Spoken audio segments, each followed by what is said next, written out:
Hello, everyone. Today I want to talk about what it actually means to connect to citizenship when you live between two different worlds. My name is Brisa, and I hold passports, right, or citizenship to both Brazil and the United States.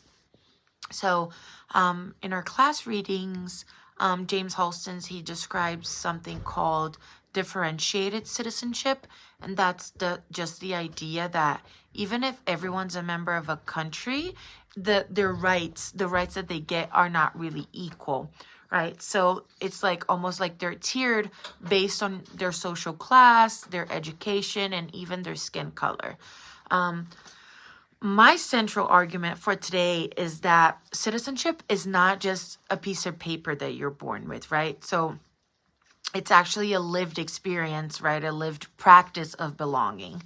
And my own experience, it shows that you can have the highest legal privilege in one country, but you feel a deeper moral citizenship to another, more based on your pride and your contributions. So I was raised in Brazil, and I have always felt like a citizen there. I'm very proud of my culture, my food, my roots, and the way of life over there.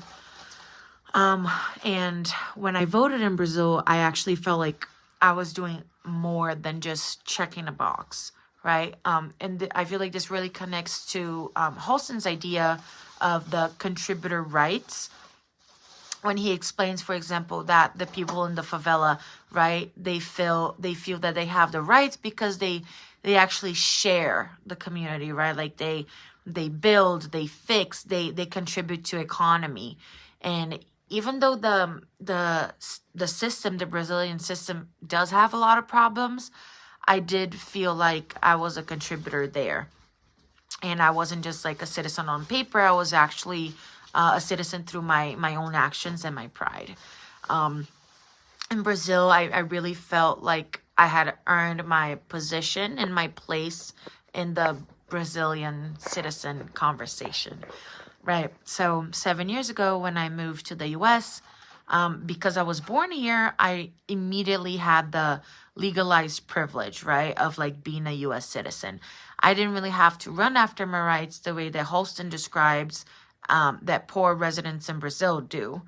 But honestly, for a very long time, I didn't really understand what it meant. It was just a paper status to me.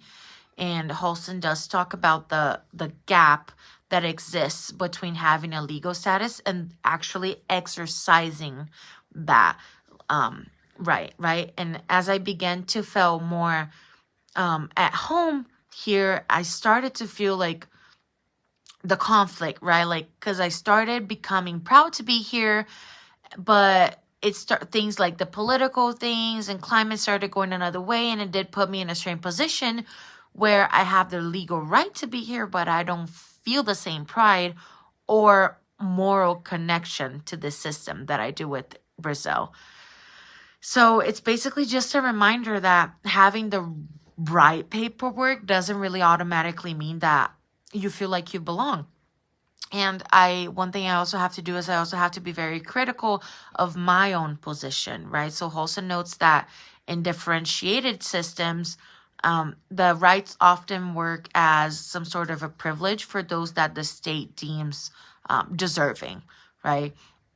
So I do have the privilege of being white and not being a part of a minority group. And this makes my search of rights much easier than the people that we saw in the film, the 5 Days in the Favela. That in that film, we see people that we see that they're treated as nobodies, or how they say it, like cidadão qualquer. That those people, they don't have rights, right? They're often the people that are treated as subjects of violence by the police. And because of my skin color and my legal status, I'm never really treated like a nobody, right? The state automatically assumes that I'm an honest citizen without me having to prove anything. So recognizing this actually helped me see how unfair the system is, right? And my citizenship just feels easy while for others it's just like a daily struggle for survival. So just to wrap it up, the readings and films in this module, they actually provoked me to look at my passports differently, right? In different ways. One represents a culture that I love and a place where I feel like I belong and a place where I feel like I contributed. And the other one is that the other one represents a privilege, right? Like a legal privilege that I'm still trying to figure out and align with my own values.